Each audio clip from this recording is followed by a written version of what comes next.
Hello friends. आज हम बात करने वाले हैं एक ऐसी मूवी की जिसके बारे में आप सभी जानते होंगे।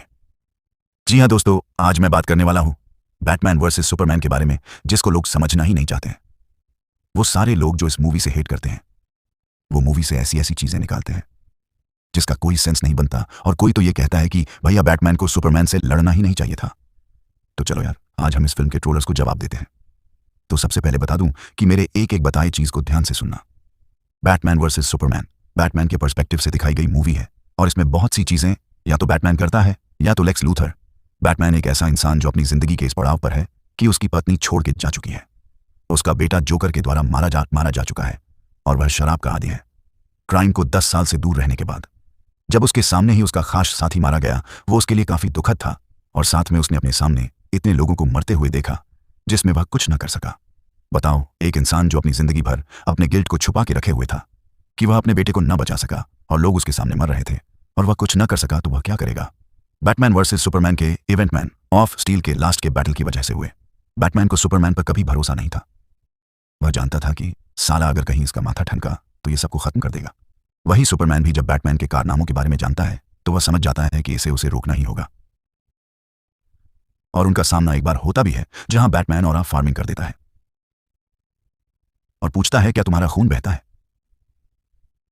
मतलब वह उसको मारने वाला था, लेकिन अल्फ्रेड उसे समझाता है कि वह हमारा दुश्मन नहीं है। लेकिन तभी कैपिटल बॉम्बिंग वाली घटना होती है जिसे बैटमैन टीवी पर लाइव देख रहा था, और इसमें भी वह अपने एक साथी को खो देता है और साथ में कई लोग मारे जाते हैं। अब बताओ, कौन ऐसा इंसान है जो अपनी जिंदगी में इतना होते हुए देख सकता है। बस क्या था, बैटमैन सुपरमैन से लड़ने को रेडी था। लेकिन रुको जरा, सब्र करो। याद करो मूवी का वह सीन जब अफ्रीका के एक मिलिटेंट ग्रुप का इंटरव्यू लेने लोइस जाती है, लेकिन वहां पर गड़बड़ी हो जाती है और लोइस को बचाने सुपरमैन आता है। लेकिन हम देखते हैं कि उस अफ्रीकन मिलिटेंट के अंदर ही कुछ धोखेबाजों ने उन पर हमला कर दिया, और न्यूज में यह दिखाया जाता है कि सुपरमैन ने यह सब किया और वहां के लोगों को खत्म कर दिया। लेकिन यह सब किसी और का प्लान था। हमें लेक्स लूथर दिखाया जाता है। वो साला साइको लग रहा था। उसने गवर्नमेंट में बैठे लोगों को गुमराह किया और सुपरमैन को कैपिटल में आने को मजबूर किया। जब तक सीनेटर और सब उसके प्लान को समझते, तब तक बॉम्ब ब्लास्ट हो चुका था। यह लेक्स का मास्टर प्लान था ताकि वह बैटमैन को भड़का सके। उसने ही जेल में एक कैदी को मर्डर करवाया, और जब सुपरमैन इस चीज की सच्चाई जानने के लिए पहुंचा, तब उसके ही लोगों ने आरोप बैटमैन पर लगा दिया। लेकिन लास्ट में सुपरमैन समझ जाता है कि यह लेक्स का प्लान है कि हम दोनों आपस में लड़े, और तब तक लड़े जब तक कि कोई मर नहीं जाता। और ना चाहते हुए भी सुपरमैन को बैटमैन से लड़ाई करनी पड़ी। अब यहां सुपरमैन बैटमैन को समझाने की कोशिश भी करता है, लेकिन वह समझने के मूड में नहीं था।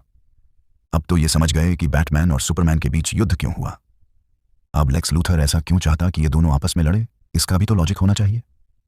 तो मुझे नहीं लगता कि यहां किसी ने इस मूवी का प्रीक्वल कॉमिक पढ़ा भी होगा। उसमें Lex Luthor man of steel के इवेंट में बर्बाद हुए अपने बिल्डिंग के आगे खड़ा होता है, लेकिन उसको बिल्डिंग टूटने का दुख नहीं था, बल्कि वह इस बात से दुखी था कि जिसकी वजह से ये सब हुआ उसे लोग पूज रहे हैं। उसे हमेशा से गॉड पर भरोसा नहीं रहा, क्योंकि वो इस वाले सीन में कहता भी है कि अगर गॉड है तो वह कहां था जब उसका फादर उसकी गलतियों के लिए मारता था। उसका व्यवहार ऐसे ही साइको वाला नहीं था, बल्कि उसका फादर काफी अब्यूजिव था उसके प्रति। लेकिन छोटे दिमाग वाले लोगों को जब तक कोई चीज बार बार न कही जाए, वो कहां से समझेंगे। हर चीज के पीछे एक लॉजिक था इस मूवी के अंदर। तो लेक्स बस इसीलिए सुपरमैन से नफरत करता था कि अगर भगवान कहीं है, जो कि मीडिया और बाकी के लोग सुपरमैन को ऐसा मानते थे, तो वो सबको बचाएगा।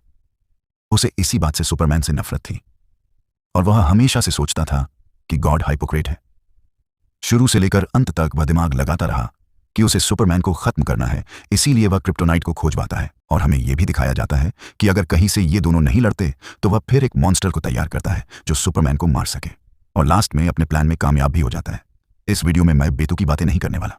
देखो, बैटमैन वर्सेस सुपरमैन को कोई कितना भी खराब फिल्म बोल ले, मैं एग्री नहीं कर सकता। हाँ, भले ही इस फिल्म के कुछ चीजों को लेकर मेरा एक अलग पॉइंट ऑफ व्यू है, उसके बारे में मैं भी अलग वीडियो में बात करूंगा। और मैं बात करना चाहूंगा कि काश वो चीजें हो पाती तो ये मूवी और अच्छा कर सकती थी, या लोगों को इस फिल्म को लेकर ओपिनियन बदल जाते। जैसे कि अफ्रीका वाले सीन में कुछ पार्ट तो थिएटर वर्जन वाले में कट कर दिए गए थे। लोगों को लगा कि सच में सुपरमैन ने फिर से किसी और को मार दिया, लेकिन ऐसा था नहीं। तो आज के वीडियो में इतना ही, मिलेंगे किसी और वीडियो में। तब तक के लिए भी पॉजिटिव।